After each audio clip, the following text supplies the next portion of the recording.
We are now at our final panel of the day, which Fran has generously asked me to moderate.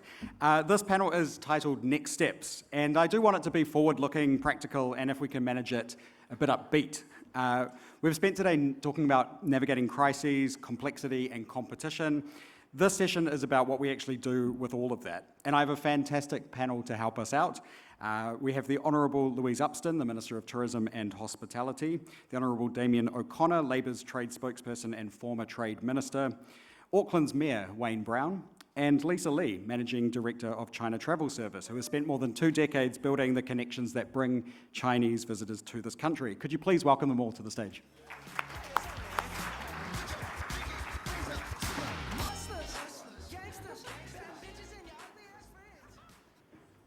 Great. Welcome to the panel. Welcome, Mayor. To start with, I think one of the most tangible and exciting developments in the New Zealand-China relationship that we've seen since last year's China Business Summit was the launch of the China Eastern service from Shanghai to Auckland to South America. We heard earlier today from Kari Hurihanganui at Auckland Airport about the announcement that China Eastern will increase that service from twice weekly to 4 times a week from December of this year. And a couple of stats out of that press release that I've pulled. In the first 5 months of operation, over 8,000 Chinese travellers flew through Auckland and onto South America. Argentinian visitors to New Zealand is up 35%. Air cargo export value to Argentina is up 127%. Minister Upston, I think a new air route, it's one thing, but turning it from just a transit point to a genuine stopover is another thing. What do we need to do? What more can we do to make the most of that Southern Link service? Well, I think it's great to be here with you this afternoon. I think the great example that came from that was actually the opportunity to meet with Chairman Wong of China Eastern Airlines, and he'd sort of said there was one thing in the way of them starting that route, and that was being able to get rid of the transit visa. And Mayor Brown was at that dinner with us, hosted by Auckland International Airport, and I said, okay, well, let's go away and have a look at it. And sometimes it is small but really important changes that can unlock enormous opportunities. And that's exactly what's happened. So for them to be in a situation not even 12 months later where they're saying they're doubling those routes, I think is really exciting, not just for tourism but for trade. So sometimes, we think about, what are those really big, enormous changes that are going to make such a big difference? Equally, sometimes it's small and smart and more of them that really makes the difference, and it has in this case. Yeah, excellent. Lisa, I'll come to you next. You and I were talking about China Travel Service and the fact that you've already launched some South American packages on the back of this route. What are you hearing specifically from Chinese travellers about New Zealand's appeal as part of that journey? Kia ora, everyone, and I thought first I want to congratulations everyone by making this final panel so far. And yeah, I'm incredibly honored to be and grateful to be included in this such a distinguished panel. I guess me as the only person who dealing with and talking with the Chinese travelers every single day, and you guys want me to make this. I try my best to make this as grounded as I can. And yes, you are absolutely right. And we do, and did the package for this the Chinese visitors from Shanghai and this January, and to bring them to South America for 19 days South America package. And that's because of the route, and because transit visa make it happen. And but when we were organizing the trip, and quite a few of them very excited for the South American discovery, but they also wanted to know that if they can come to visit New Zealand on the way, but transit visa only allow them to stay in the airport. So I thought this is great news. They increased the capacity, and in December, that means the demand is there. And this is just our first chapter. I think our next challenge will be, we already allow the visitors to flow over, but now we want them to stop and to experience our New Zealand culture, New Zealand tourism. So that's our the stopover. I guess the minister have to considering that stopover visa. Yeah, for the next stage. Yeah. Yeah, fantastic. Mayor Brown, I'll bring you in at this point. You were on that inaugural flight. I want to ask you specifically about Auckland, but before that, could you just give us a little bit of a taster? What was that journey like? First of all, 大家下午好，很高兴出席今天的峰会。And yeah, I was on that flight. I went to. It was a golden opportunity, and I'm glad the government got rid of that silly visa, and thank you for that. The requirement for a short transit visa. I took one of my staff who speaks Chinese and one of my staff who speaks Spanish, because I don't speak any Spanish. But and the Chinese took it really seriously, and the Argentinians took it really seriously. While I was there, I met Javier Milei, the president, Jorge McCready, the mayor of Buenos Aires, which is sort of 17 million people sprawled out.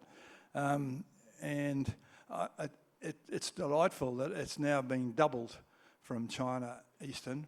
And the next thing is to try and encourage China Southern to fly via here through to Sao Paulo, where I know the mayor, Ricardo Nunes. I think I'm the only New Zealander that's met him.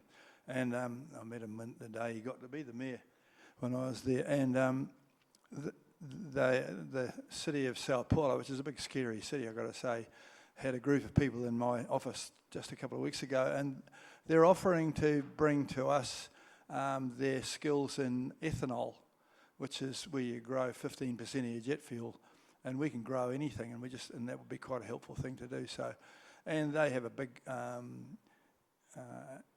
airline industry in Sao Paulo. I've introduced some of our small tech ones like Zuno to some of their offsiders over there in Sao Paulo.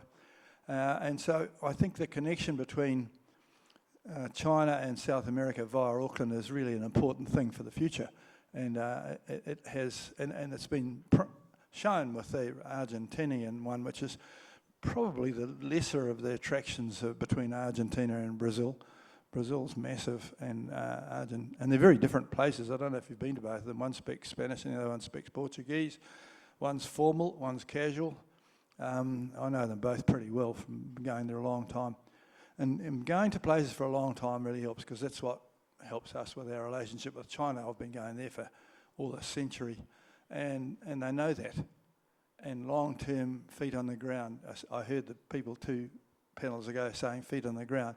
Feet on the ground is important, but feet on the ground for a long time is even more important. Yeah.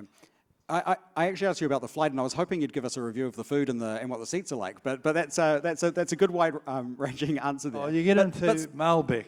But if I could ask you specifically about Auckland, because if we're boosting tourism numbers, we're going to have more flights coming through.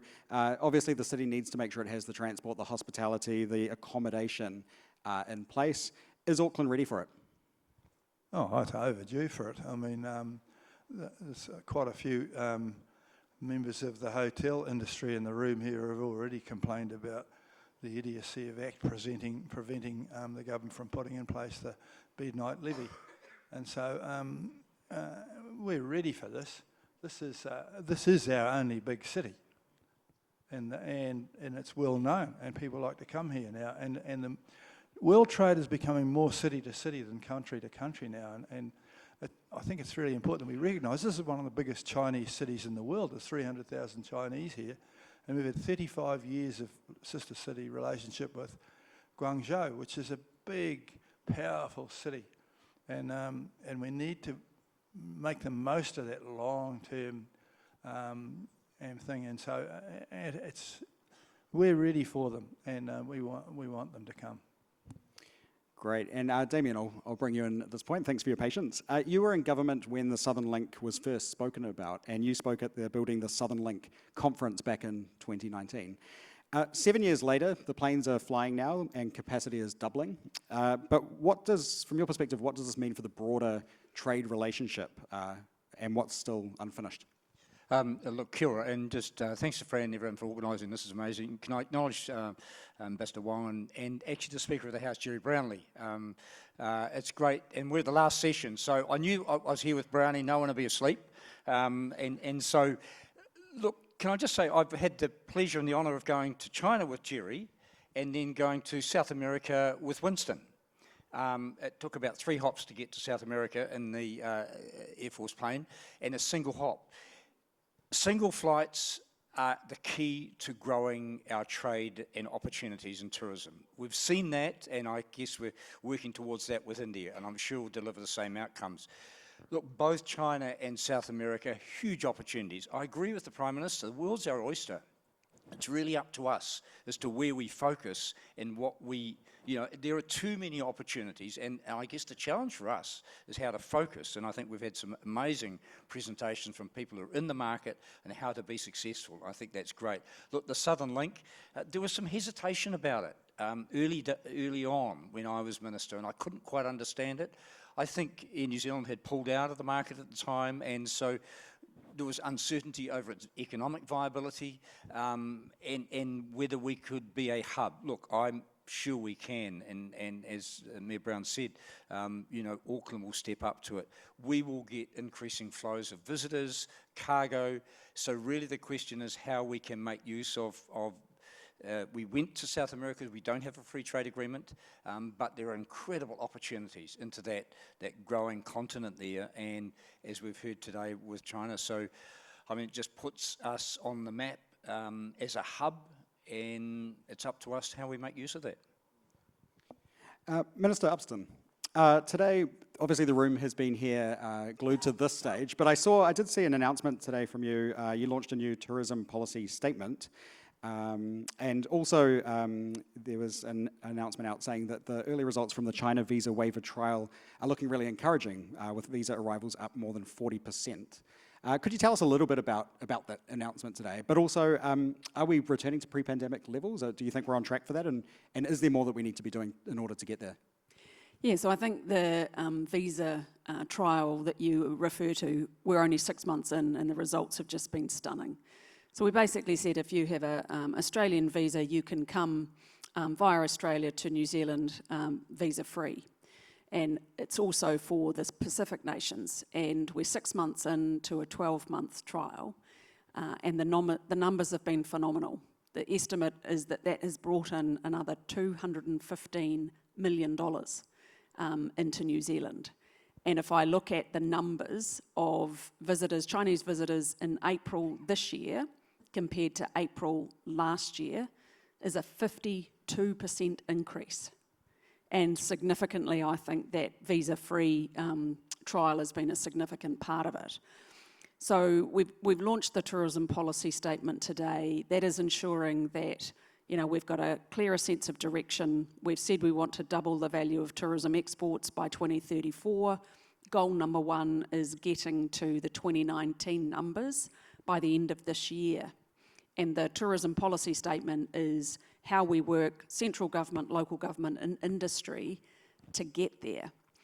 And it's really interesting because it's the collection of actions that will help us get there. When I came into this job in January 25, we were only at 56% of the pre-pandemic numbers from China. We're now at 76%. Right, so the numbers have grown significantly in that period of time. I think the actions that we're laying out in the tourism policy statement, although that's a 10-year plan, will help us get to 100%. And I'm looking at the ambassador. We want to get to 100% by the end of the year. And that will take central government, local government and industry to get there. And a big part of it has been ensuring that the relationship with China and New Zealand has been stronger. We have listened and acted on the feedback to what the barriers were. Visitor visa processing, too hard, too long, and we've got some of those applications now take between 2 and 5 days to get approval. We've done the visa-free trial, the Southern Links with the transit-free visa, We've put a significant amount of investment into promotion in China, and I want to acknowledge the efforts of Tourism New Zealand in doing that. And we're also doing another round of the Regional Tourism Boost, which is where regional tourism organisations, so local government, collaborating together, so we have a larger impact in market. And so that's the sort of things that we have been doing, but we will continue to do to ensure those numbers grow. And it's been really positive, the fact that we've been able to achieve those results together. Central government, local government and industry, all pulling in the same direction, taking actions that get results. Minister, I wonder, obviously the focus of today's summit is China, but what are some of the other regions that you're looking to in order to help us boost those tourism numbers? Yes, so our three biggest markets, obviously Australia, the US and China. Interesting in terms of the numbers, we're seeing the Australian visitor numbers sitting at 102% of our 2019 figures. The States is at 105, and that's why we're putting a really big effort into China. We know that partnership has been really important. I think the Prime Minister has been very focused on ensuring the relationship between China and New Zealand is strong.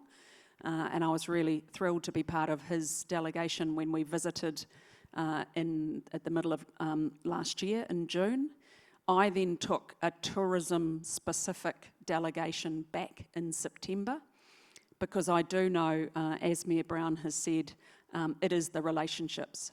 You have to keep building those relationships, and by leveraging central government relationships, local government relationships and industry relationships, where many New Zealand tourism operators have been operating in China for decades, we can maximise our impact by working together, and that's the best opportunities for leverage. Yeah, great. Lisa, one of the things that we talk about frequently is lifting the value of the tourists that come here, rather than volume. How is that going from your perspective? What would shift the needle the most? What are you seeing? What types of tourists are you seeing come in? Yeah, so Minister just gave you the numbers, and the growth was very encouraging. And this morning, Prime Minister was talking about we not compete on scale. And so, even now, China was before COVID, was the second largest visitor market, and now with the third largest. The numbers was 75% recovery, but for value-wise, until the last year, May, the number was like average spending is $6,600 per trip, which is stay at the highest in terms of the spending. So that's actually showcase the value of the Chinese visitors. And certainly we want them to, because we want Chinese visitors to stay longer and spend more, and also contribute to our regional. And so I thought in terms of that, Chinese visitors also perform very well in terms of the regional dispersal and the seasonal dispersal. They not only just come on our high season, and they do come on our low season. Yeah, so that is, when we see the value, but we also want to see the numbers growing. And like what the minister just said, I want to add that the Southern Link is a proof for policy matters. Another proof is NETA, the visa. It's also proof. And it's delivered. There's 8 so far. That I think that the policy took effective from 3rd of November, but until the end of May, 88,000 people applied the visa, and 88% of them traveled. And that visa gave everyone 2-year multiple entry. So that means they can actually make repeated visits. So you see that policy matters. And the leadership matters too. And so our tourism table over there, after every election, all the caucus reshuffle, we always look carefully who will be the minister. If that person will be sitting in the front bench, It's not because of political. It's just because we know the leadership matters. And so that is when we see the result that when our industry identified the opportunity, government listened, central government, local government worked together, and the results happen. And we see that dedicated, I'm long enough in this industry, been working with both governments. Actually, probably some of you not aware of the Honorable Minister O'Connell, and was actually his previous portfolio, also the Minister of Tourism. I still recall that back in 2004, he was involved to receive a high level of the Chinese tourism delegation. And he took the delegation himself in person and showcased New Zealand tourism firsthand. So that's, again, the leadership matters. To the Mayor, you've got an upcoming trip to China. And I know that you have spoken to me before about how you're a bit of a superstar when you go to China. Mayors are respected and seen as a bit of a celebrity over there, more so than here in Auckland anyway. Could you tell us a little bit about what you're hoping to achieve from that trip? There's a few tricky bits in that one. I like to take a group of business people to CIIE, which is a China International Import Expo, up in Shanghai with about 400,000 visitors to that, and that's a worthwhile start.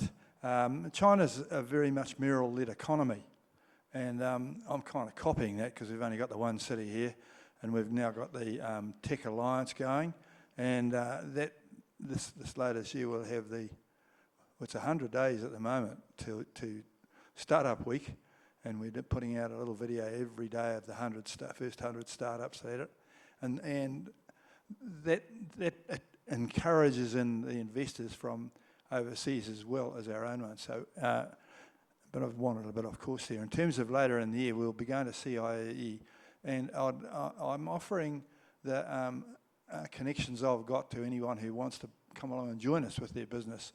We'll go to Shanghai, and I know the mayors and the presidents of all the major provinces and citizens because that's just the way it is up there.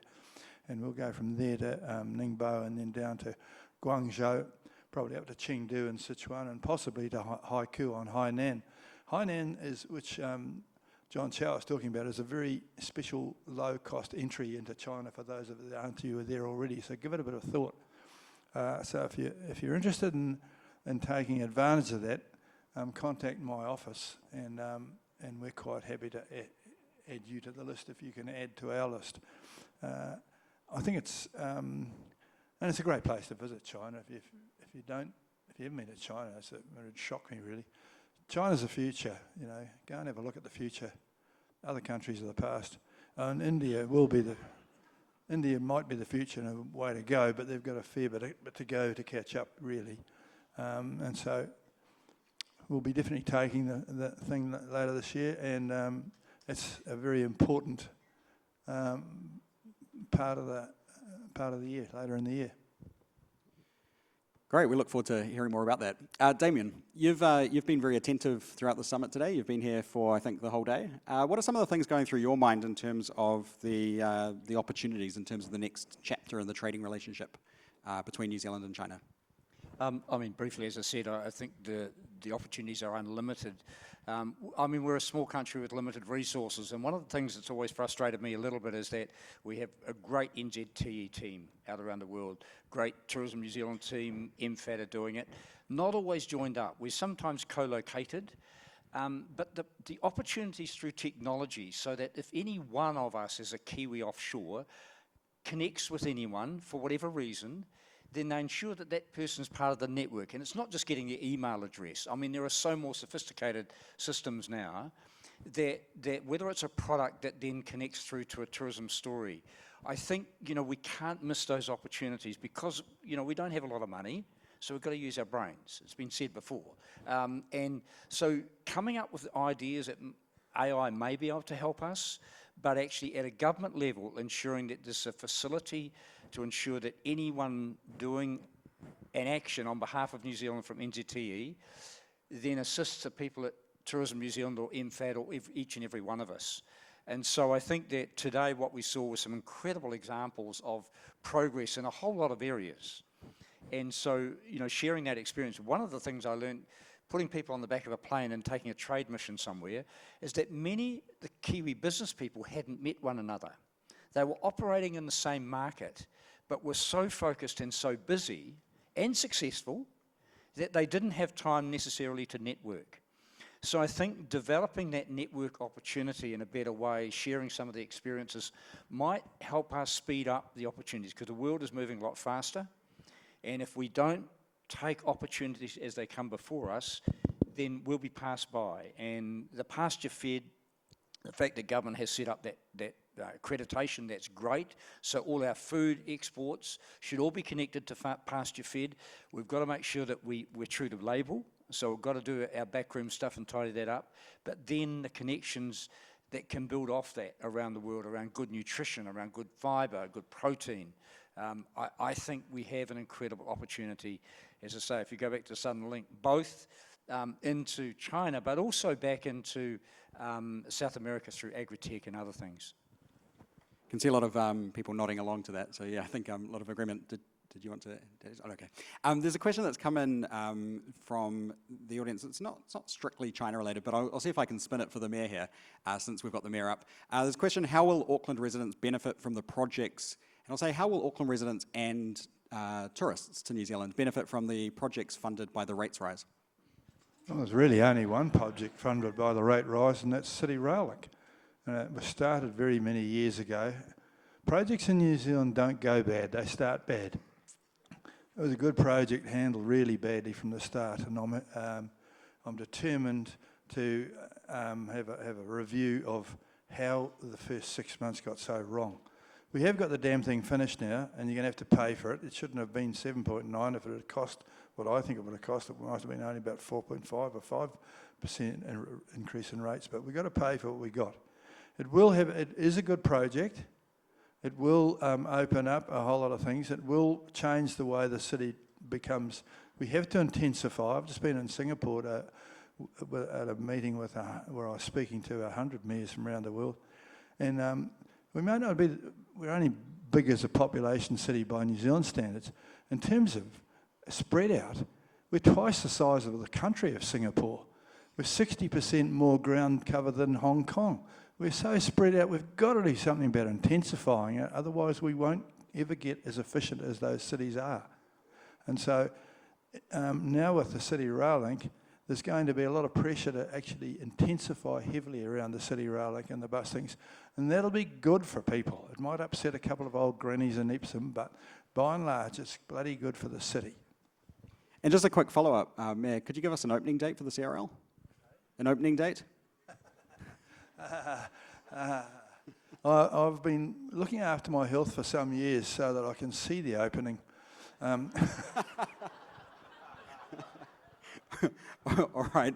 Just in the last few minutes, I've got one last question for the whole panel, and since I'm trying to keep this upbeat, I wonder if you could give us one meaningful gain that you can see in the relationship over the next, let's say, 12 to 24 months. What's something aspirational that you'd like us to achieve? And I imagine you've got some tourism numbers running through your head, but I'll let you go first, Minister. Well, I think it's much about numbers, but it's also about how we work together. So, and leveraging what it is that we're doing. If I think about next week, we are launching the Michelin Guide for the first time in Oceania. Great to beat Australia, so we should remind everyone that we got there first.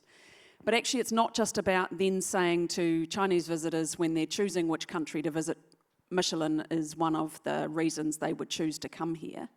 But it's then about how do we connect the absolute supreme best of the best restaurants and the food on our tables with the best New Zealand wines. How do we ensure then that loops right back? So when they travel home again, they are demanding New Zealand fruit, New Zealand red meat, New Zealand dairy, New Zealand wine, so that it becomes a very big circle. And it is not just tourism thinking tourism, it is tourism and trade all the way around, which means we will win in a way that we haven't been to date. And so it's seizing those opportunities. So yes, people might say, Michelin, great for New Zealand, but I've got my eye on doubling the value, not just of tourism export, but on export for New Zealand, and we'll only do that if we think about and do things differently. I recall that Stephen Jones said the China market doesn't rewards speed, not shortcuts. I would say the China market rewards, not rewards intentions, rewards actions. And so we keep our connectivity first, and thanks for the Auckland's airports, and that Southern Link is really bringing us to the level of the strategic hub for Auckland. And we keep our competitiveness, and also thanks for the Tourism New Zealand and our industry's concerted efforts, we do bring our New Zealand as a premium destination, but maintain that value of the premium destination. It is a constant job. It do requires our efforts, and also we often say that Chinese visitors come to New Zealand because our beautiful country, because our landscape, but they actually live during the membership and memory and keep them coming back is because the people. So building those, keep investing in the relationship because they are, and keep investing this valuable relationship between people to people, and because tourism is probably the most human form of the trade. And we will say that, and the opportunity, we will create the opportunities maybe we can, beyond our image for our size. So that's make us can punch above our weight. Well, there's an election later this year, and so everyone's watching. I'm an extreme centrist, so and I'm kind of worried that the minor parties are getting more and more mad in what they're offering, and some of what they're talking about is kind of, this is not helping our foreign relationships. People in India and China hear some of that sort of harebrained anti-stuff, and it's not helpful, and so that's kind of a worry to me. If we could just have maybe another referendum on whether or not to get rid of bloody MMP, I'd help lead that. There's a danger in unfettered information from some of our minor parties. They've got to be radical to be noticed, but I don't think they quite understand that in order to get a couple of old ladies in Tauranga to vote for them, they were actually annoying our overseas business partners. We can't afford to have that. And I don't know whether they understand that. So, and I do, I get the feedback, and it's quite alarming, really. So that's where I am. Damien, I'm pleased to see that I'm on the table with a couple of central parties. Thanks for opening the door for a political comment, but I... Aspirational and upbeat, that's what I asked for. I won't walk through that door. I'll take one of the area where I think there's genuine partnership, and that is around robotics. If we can have a partnership or be the test platform for a lot of the work that's going on in China, get rid of the mundane, low productivity jobs in our country, and allow people to move into decent paid wages so they can afford to live and have a good lifestyle in New Zealand, then if those robots can come and fill those jobs, and there are many of them, and we allow those people to move into better paid jobs, we'll all be better off, and we can be in true partnership with a country, the China, that is doing an incredible amount in these areas of technology. We have to be right up there with them. You better come to the Tech Week, mate, and we'll replace all the politicians with robots. Will be a bloody good move. We'll start with local government. All right, so the brief was for this to be forward-looking and positive, and I think we almost met that. So could you please give the panel a huge round of applause for their participation?